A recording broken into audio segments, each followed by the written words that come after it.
పరిశుద్ధమైన నామానికి మహిమ కలుగును గాక. కూడి వచ్చిన దేవుని అందరికీ శుభములు ఆశీర్వాదాలు దేవుడు దయచేయను గాక. ఆమేన్.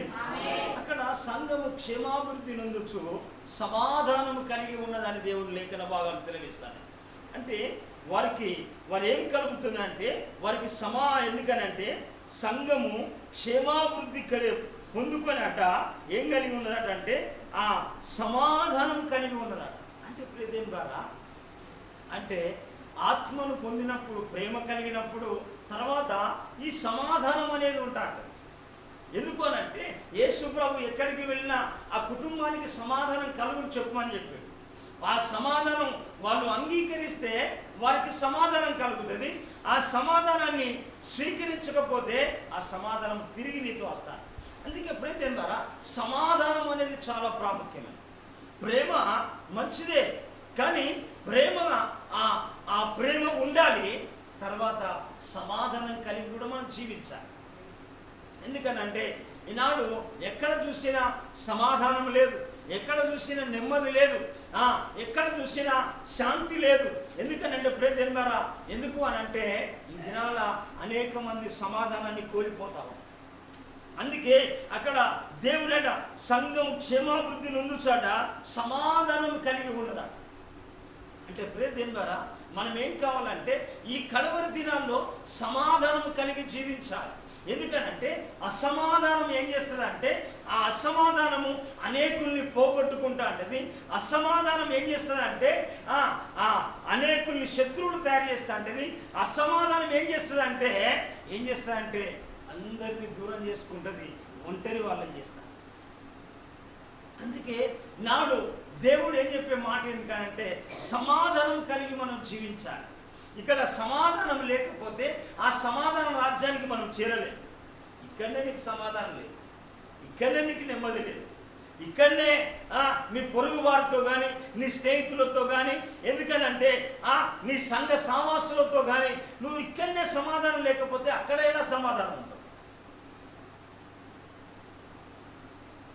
సమాధానం అనేది చాలా ప్రాముఖ్యమైనది. ఎందుకంటే ప్రియదేం ద్వారా ఈ సమాధానము లేకపోవడము చాలా విచారకరమైనది. ఎందుకనంటే ఈ సమాధానం లేకపోవడము అనేకులు శత్రువులు తయారవుతాడు.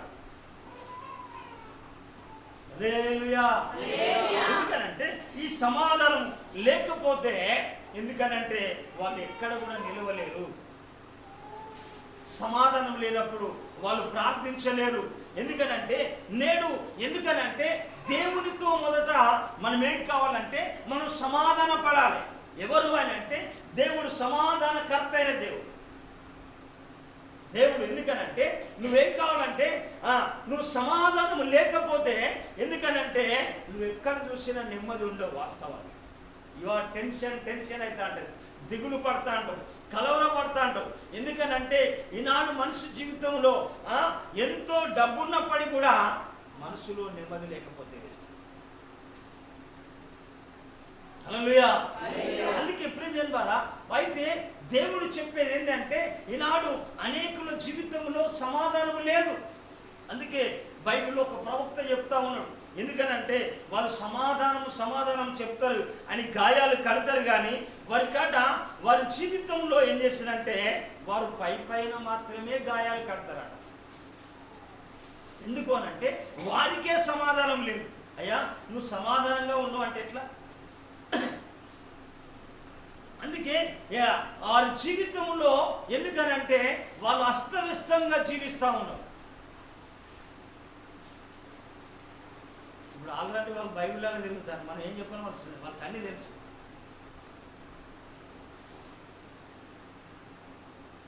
అందుకే సమాధానం అనేది చాలా ప్రాముఖ్యమైనది. సమాధానము లేకుండా నీ జీవితము ఎందుకనంటే ఆనందంగా ముగించదు. ఎందుకనంటే ఈనాడు అనేకుల జీవితంలో ఎందుకనంటే సమాధాన పడడానికి ఇష్టపడతలేదు. అయితే నాకేంది అంటే కారణం ఏంటంటే దేవుని పిల్లల లక్షణం కాదు. అందుకే వాళ్ళు ఏం చేస్తున్నారంటే బైబిల్ గ్రంథంలో మనం చూస్తే ఇర్మియా గ్రంథంలో మనం చూస్తే ప్రియదేం ద్వారా ఇక్కడ వాళ్ళట సమాధానం లేకుండా ఉండరన్నట్టుగా మన బైబిల్ గ్రంథంలో చూడవచ్చు. ఇర్మియా గ్రంథము 6వ అధ్యాయము 14వ వచనం. సమాధానం లేని సమయమున సమాధానం అని చెప్పుచు నా ప్రజలకున్న గాయమును పైపైన మాత్రమే బాగు చేయుదురు. చూడండి, ఎక్కడ చూసినా ఎందుకు సమాధానం లే కానీ నువ్వు సమాధానంగా ఉండు, మంచి మాటే, కానీ నిజమైన సమాధానం వారి లోపల లేదు. నిజమైన సమాధానం వారికి లేదు. అయితే సమాధానానికి కర్త అయిన దేవుడు, ఆ సమాధానం కలిగిన దేవుని పిల్లలకు మాత్రమే సమాధానం ఉంటుంది, కానీ మిగతా వాళ్ళకు సమాధానం ఎక్కడికి వెళ్ళినా నెమ్మదిగా ఉండరు. వాళ్ళు ఒంటరిగా పడుకోలేరు, ఒంటరిగా ఉండలేరు. ఎందుకనంటే ఎందుకనంటే ఆ కుటుంబంలోనే ఉంటారు. కక్షలు ఉంటాయి, కోపాలు ఉంటాయి, పగలు ఉంటాయి, దేశం ఉంటాంటది. వారికి ఏం చేస్తున్నారంటే స్వార్థం ఉంటాంటది. ఒకసారి అవసరం అనుకుంటే ఎందుకనంటే ఒకరిని ఒకరు చంపుకుందామన్న ఆలోచన కలిగి ఉంటాంటది. కారణం ఏంటంటే లోపల శరీర క్రియలు ఉన్నాయి. ఎందుకనంటే కోపము, ద్వేషము, పగ, మత్సరము, ఈర్ష. ఎందుకనంటే ఇలా అన్ని కూడా ఎందుకనంటే హృదయంలో గూడు కట్టుకున్నప్పుడు సమాధానం ఉండదు. ఇలాంటి వాళ్ళు ఎందుకనంటే ఇలాంటి వాళ్ళు దైవ రాజ్యానికి ఎందుకనంటే ఇక్కడనే నువ్వు సమాధానంగా లేవు. నువ్వెక్కడికి నువ్వేం చేస్తావంటే నీ సమాధానం లేనప్పుడు నువ్వు ప్రార్థన చేయలేవు, వాక్యాన్ని చదవలేవు, వాక్యాన్ని గ్రహించలేవు, ప్రభుత్వ సంబంధం కలిగి జీవించలేవు. సామాసులతో నువ్వు సమాధాన పడవు. చిన్నదానికి అలుగుతాండ్రు, చిన్నదానికి కోపం పెంచుకుంటాడు. ఎందుకనంటే చిన్న సమస్య చిన్న ఏమవుతారంటే వారు ఏం చేస్తారంటే ద్వేషం పెంచుకుంటాడు, కోపం పెట్టుకుంటాడు. ఈనాడు అనేకుల జీవితాల్లో మనం చూడవచ్చు ప్రియదేని ద్వారా. అందుకే ఇక్కడ ప్రవక్త చెప్పేసి ఎందుకనంటే అక్కడ మాట్లాడుతూ ఉన్నాడు. ఎందుకనంటే వారు తాము హేయమైన క్రియలు చేయొచ్చు, హేయమైన క్రియలు చేయించున్నందున సిగ్గుపడవలసి వచ్చను, కానీ వారు ఎంత మాత్రము సిగ్గుపడరు, అవమానం పొందుతాయని వారికి తోచదు గనుక వాళ్ళ వారితో పడిపోతారు.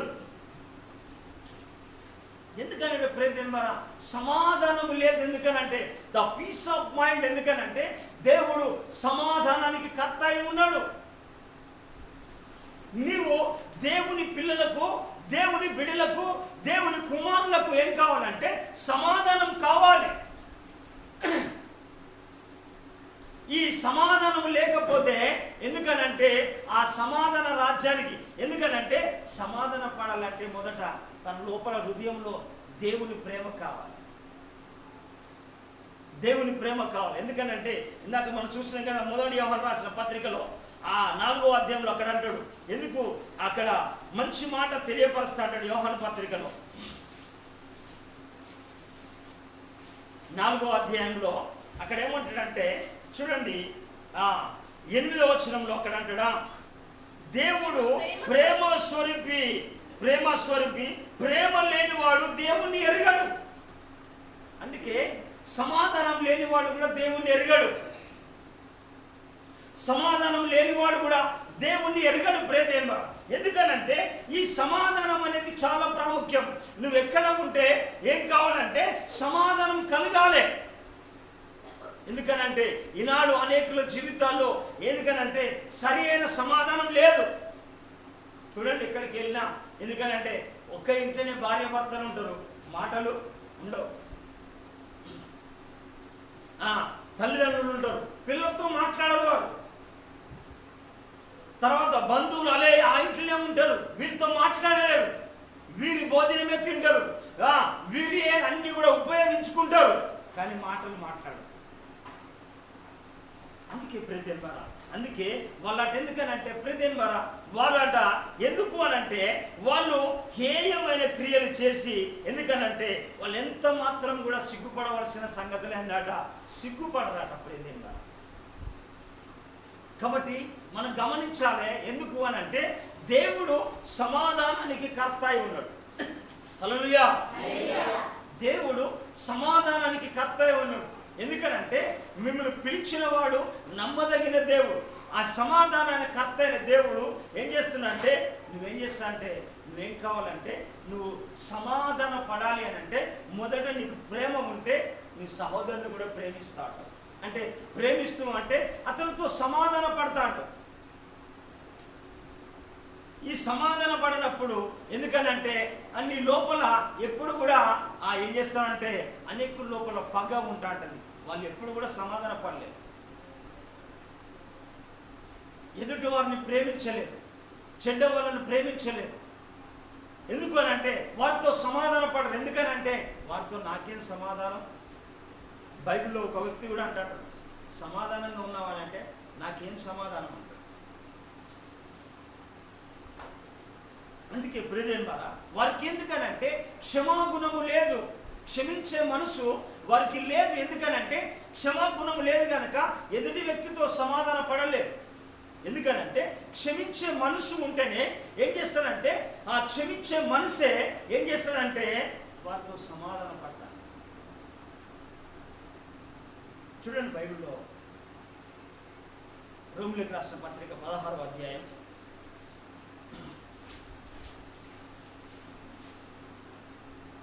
16వ అధ్యాయం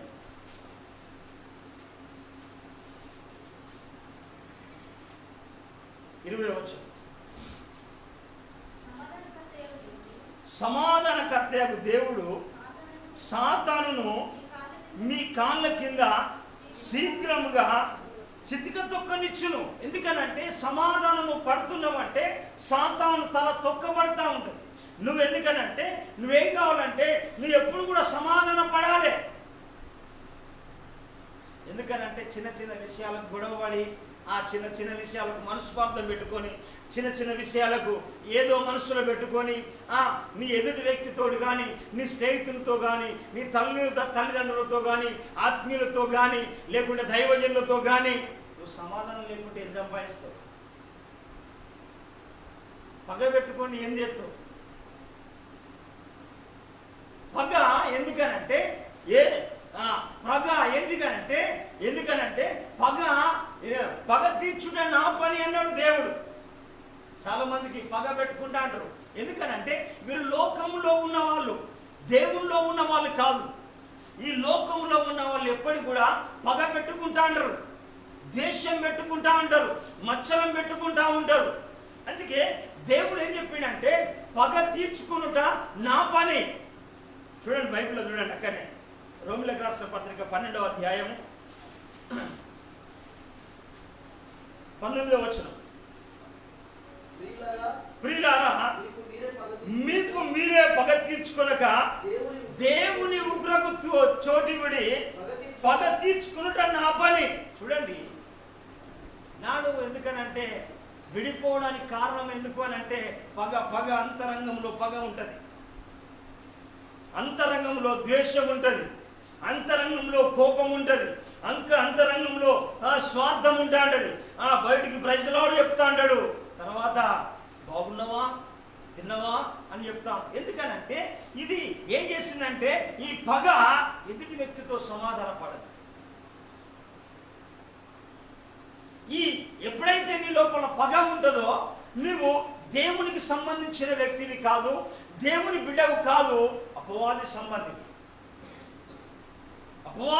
అపవాది సంబంధులే అహముతోని, గర్వముతోని, కోపముతోని, మచ్చలముతోని, స్వార్థముతో నిండి ఉంటాడు.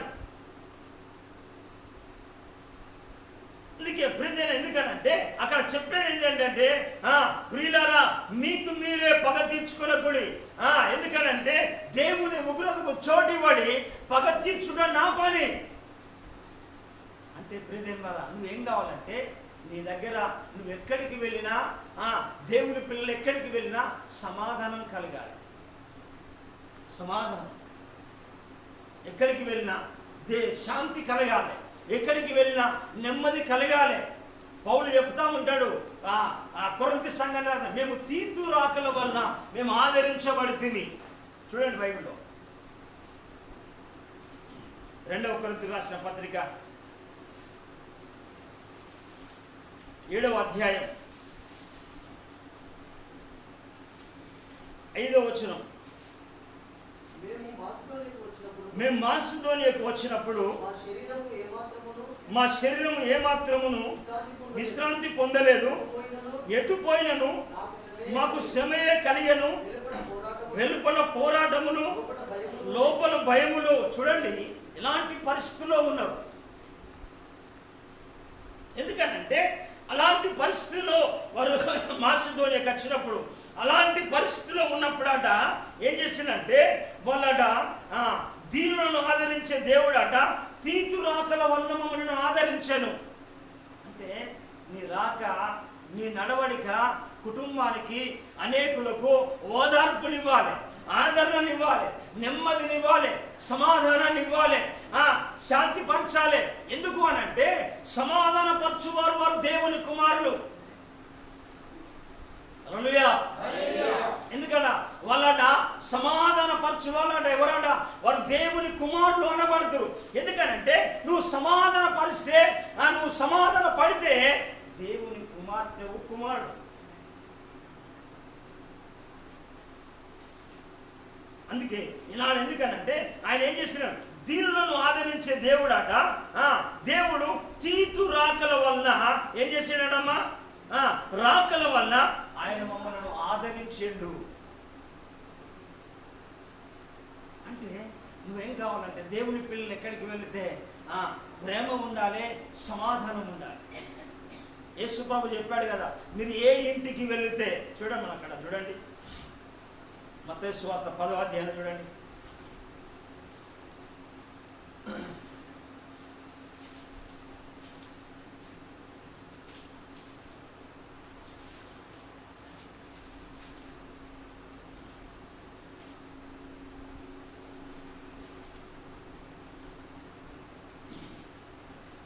అధ్యాయం 13వ వచనం.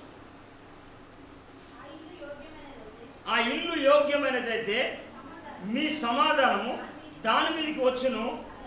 అది అయోగ్యమైతే మీకు తిరిగి మీ సమాధానం వచ్చు. ఎందుకనంటే ఎక్కడికి వెళ్ళినా ఏమంటాడంటే మీరు సమాధానము చెప్పుడి, శుభము చెప్పుడి, ఆశీర్వాదము చెప్పండి, క్షేమముని చెప్పండి.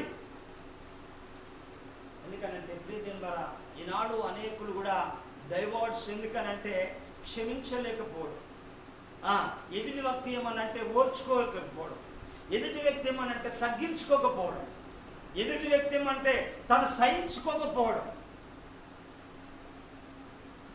ఎందుకనంటే ఈనాడు ఏమైపోతుందంటే క్రైస్తవ సమాజంలో కూడా ఏమైపోతుందంటే కుటుంబాలు విడిపోతూ ఉన్నాయి. ఎందుకనంటే వాళ్ళంతా నెమ్మది లేకుండా, శాంతి లేకుండా, సమాధానం లేకుండా. అందుకే మనం ఏం కావాలంటే ఇక్కడ చెప్పినట్టుగా ఏం చేసిందంటే మీరు ఏ ఇంట ప్రవేశించినా, ఎందుకనంటే ఆ కుటుంబానికి సమాధానం. అందుకే దేవుడు చెప్పిన మాట. ఎందుకనంటే మనం చూడండి ఇక్కడ ఇదే మత్తయి సువార్తలో కనుక మనం చూస్తే ప్రతి ద్వారా ఏమంటాడంటే యేసు ప్రభు అక్కడ మంచి మాట చెప్తా ఉంటాడు.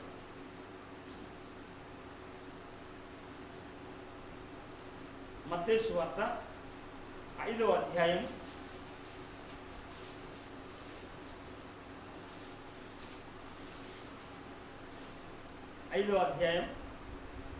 23వ వచనం, 24వ వచనం.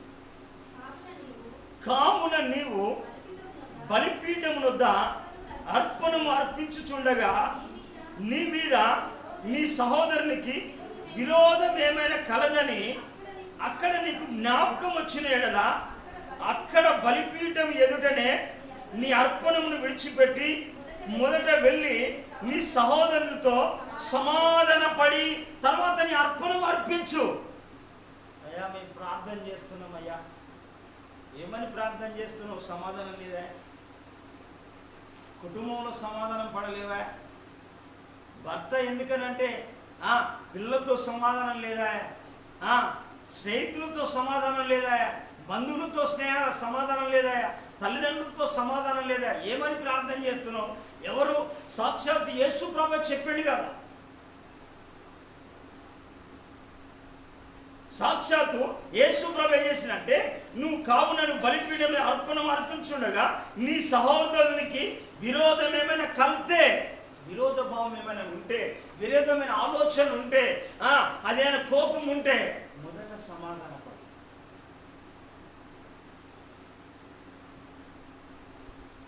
సమాధాన పడాలంటే అతన్ని మనకేం కావాలంటే క్షమాగుణం కావాలి. అతన్ని క్షమించే మనసు మనకు కావాలి. మీ పరలోకపు తండ్రి మీ అపరాధములను క్షమించిన ప్రకారము మీరును వారి అపరాధములను క్షమించుడి, అప్పుడు మీరు క్షమించబడతారు. మనం క్షమించకపోతే క్షమించబడలేము. ఎందుకంటే ఈ క్షమాగుణం లేకపోతే, ఈ క్షమించే మనసు లేకపోతే, ఎందుకనంటే లోపల పగ ఉన్నది, పగ ఉన్నది, లోపల ద్వేషం ఉన్నది, లోపల మత్సరం ఉన్నది, లోపల అహంకారం గూడుగట్టుకొని ఉన్నది. అప్పుడు ఏం చేస్తారంటే ఎదుటి వ్యక్తితో సమాధాన పడలేదు. ఎందుకనంటే మనము వారికంటే వారు తప్పు చేసింది వారైనప్పటికీ కూడా మనం క్షమాపణ అడగాలి దేవునికి. యేసుప్రభు ఏం చెప్పిండు? యేసుప్రభు ఏం చెప్పిండంటే, యేసుప్రభు కనుక మనం చూస్తే ఈ లూకా సువార్తలో ఏం చెప్తాడంటే చూడండి ప్రదేశం ద్వారా, లూకా సువార్త 23వ అధ్యాయం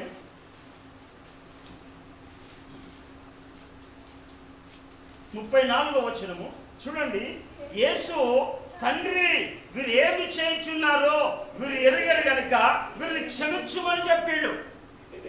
వీరు ఏం చేస్తున్నారు? ఎందుకనంటే నీ పట్ల అసభ్యంగా ప్రవర్తించవచ్చు, నీ పట్ల ఎందుకనంటే నీ ఆస్తిని కాజేసుకోవచ్చు, లేక నీ పట్ల ద్వేషం కలిగి ఉండవచ్చు, కోపం కలిగి ఉండవచ్చు. మనసు పూర్తిగా క్షమించాలి. క్షమించకపోతే మనం ఎప్పుడు కూడా క్షమించబడలేదు. సమాధానంలో ఏముంటుందంటే ఎందుకనంటే క్షమాగుణం ఉన్నది. సమాధానంలో ఏమున్నదంటే సహింపు ఉన్నది. సమాధానంలో ఏమున్నదంటే నిరీక్షణ ఉన్నది. సమాధానంలో ఏమున్నదంటే ప్రేమ ఉన్నది. ప్రేమ అక్కడ అంటాడు పౌలు మొదటి కొరింథీ సంఘానికి రాసినప్పుడు, ప్రేమ దీర్ఘకాలము సహిస్తుంది. ప్రేమ దీర్ఘకాలము సహిస్తుంది. ఎందుకనంటే అందుకే కదా ఇక్కడ ఇప్పుడు తండ్రి వీరు ఏమి చేయుచున్నారో. ఇంకొక మాట చెప్పాలంటే మనం చూడవచ్చు, స్టెఫెను గురించి మనం చెప్పవచ్చు. చూడండి అపోస్తల కార్యంలో, ఎందుకనంటే తన పైన దొమ్మిగా పడతా అంటే కూడా ఏం చేసిందంటే తన పైన కొడుతా అంటే ఏం చేసిందంటే అతన్ని కూడా ఏం చేసిందంటే ఆయన కూడా ఏం చేసిందంటే తండ్రి వీరిపైన ఈ పాపం మోపకుమని ఏం చేసిందంటే ఆ మాట ఆ కష్ట సమయంలో రాళ్లతో కొడుతా అంటే కూడా ఏం చేసిందంటే అతడు తండ్రి ఈ పాపం వారిపైన మోపకుమని ప్రార్థన చేస్తూ ఉంటాడు. ఎందుకనంటే మనము చూడవచ్చు ప్రియదేవుని ద్వారా, పడుకున్న దానికంటే మోకాలని ఉన్నప్పుడు కొట్టినప్పుడు దెబ్బలు ఎక్కువ తాకుతాండి. ఆ దెబ్బలు సహించుకుంటా కూడా ఏం చేస్తుందంటే స్టెఫెను తండ్రి పాపం వారిపైన మోపకుమని ప్రార్థన చేస్తాం. చూడండి అపోస్తల కార్యం 7వ అధ్యాయం 7వ అధ్యాయం 59వ వచనం. ప్రభువును గూర్చి మొరపెట్టుచు యేసు ప్రభువా నా ఆత్మను చేర్చుకొనుమని స్టెఫెను పలుకుచుండగా వారు అతన్ని రాళ్లతో కొట్టిరి. చూడండి గమనించాలి, ఇక్కడ చూడాలి. ఎందుకు అని అంటే రాళ్ళతో కొడుతా అంటే కూడా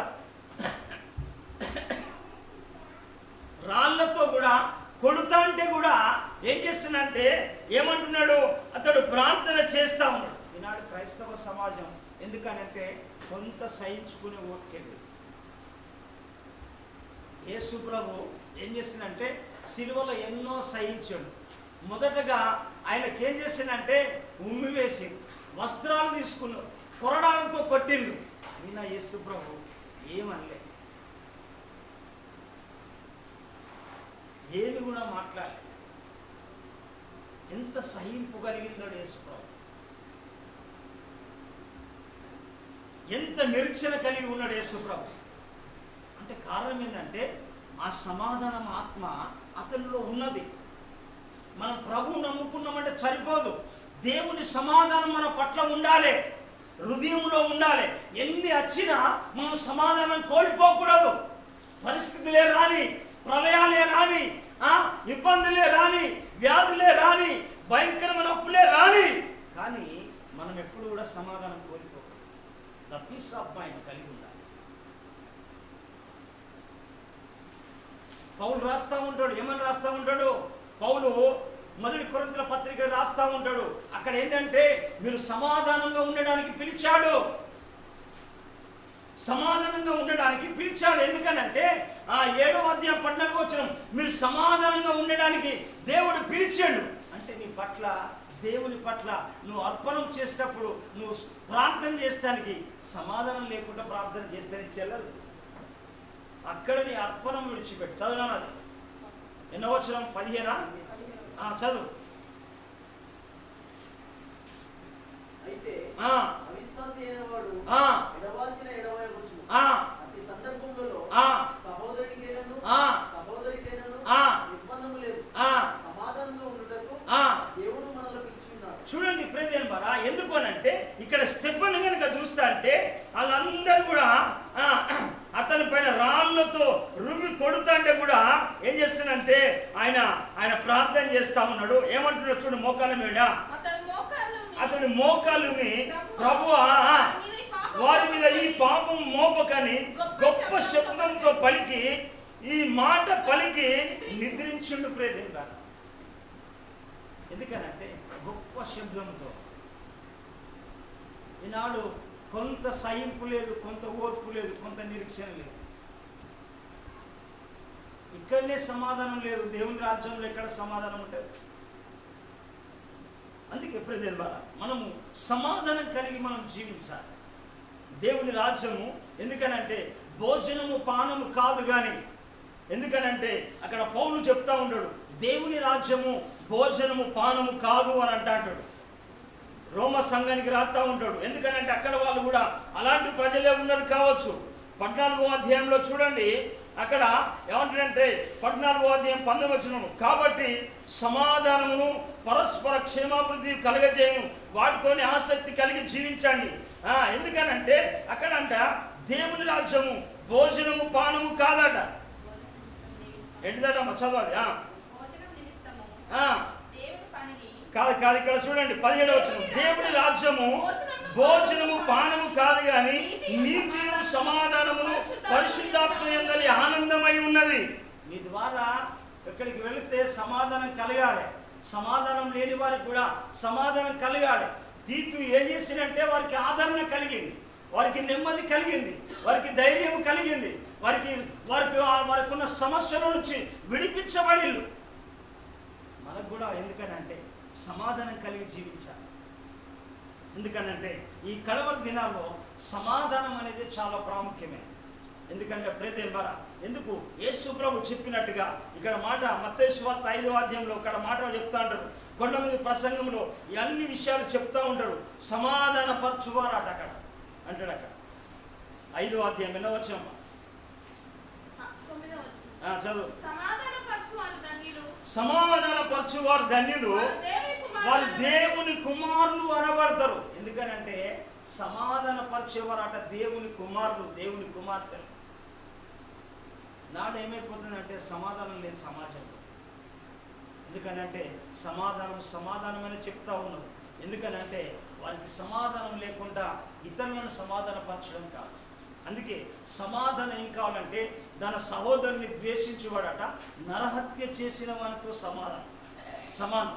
ఎందుకనంటే నరహత్య భయంకరమైన పాపం. తన సహోదరుని ద్వేషించేవాడట ఎందుకనంటే నరహత్య చేసిన వాడవుతాడు. అందుకే ప్రియమైన ద్వారా మనం ఏం కావాలంటే దేవుని యొక్క ఎందుకనంటే సమాధాన పరచువారట వారు దేవుని కుమారులు అనబడతారు. అంటే ఈ కడవరి దినాల్లో మనం ఏం కావాలంటే సమాధానం కలిగి మనం జీవించాలి. అందుకే ఎందుకు అనంటే మనము అబ్రహాముతో కూడా దేవుడు మాట్లాడుతూ అంటాడు. అబ్రహాముతో కూడా మాట్లాడే మాట ఎందుకనంటే అబ్రహాముతో అంటాడు, నేను దీవించిన వాడిని నేను దీవిస్తానంటాడు. ఎందుకంటే అక్కడ మాట మాట్లాడినప్పుడు అక్కడ ఏమంటాడంటే నిన్ను ద్వేషించిన వారిని నేను శపిస్తా అంటాడు. చూడండి మాట 12వ అధ్యాయం ఆదికాండం ఏమంటాడంటే అక్కడ చూడండి, నిన్ను దూషించిన వారిని 3వ అధ్యాయం 3వ వచనంలో 12:3లో నిన్ను దూషించిన వారిని నేను శపిస్తాను. ఎందుకనంటే నిన్ను ఆశీర్వదించిన వారిని నేను ఆశీర్వదించాను. అంటే మనం ఏం కావాలంటే ఆశీర్వాదం పలకాలి, సమాధానం పలకాలి, నెమ్మది పలకాలి. మనం ఎక్కడికి వెళ్ళినా నెమ్మది సమాధానం కలిగి ఉండాలి. ఈనాడు అనేకుల మంది జీవితాల్లో ఏమైనా ఉన్నారు కానీ కుటుంబాల్లో కానీ, ఎందుకని అంటే చాలామంది విడాకులకు వెళ్ళిపోవడానికి కారణం ఏంటంటే క్షమించే మనసు లేదు, తగ్గించుకునే మనసు లేదు, ఓర్చుకునే మనసు లేదు, ఇంకా నిరీక్షణ కలిగి జీవించే మనసు లేదు. నేను అందుకనంటే వెంటనే ఏమైపోతానంటే ద్వేషం పెంచుకుంటా అంటారు, కోపం పెంచుకుంటా అంటారు, పగ పెట్టుకుంటా అంటారు. ఇదంతా శరీర కార్యం. అందుకే అబ్రాహాముతో మాట్లాడింది, నేను ఆశీర్వదించిన వాడిని ఆశీర్వదిస్తా, నేను దూషించిన వాడిని నేను శపిస్తా. అనేక మంది ఏం చేస్తారంటే కొంత గాంగానే వాళ్ళు ఏం చేస్తారంటే శాపనార్థాలు పెట్టడమే స్టార్ట్ చేస్తారు. హల్లెలూయా. కాబట్టి ప్రియ దేవులారా, మనం ఒక మాట మనం గమనిస్తే, మనం ఇంకొక మాట చెప్తే ఈ కడవరి దినాల్లో మనం చూడవచ్చు.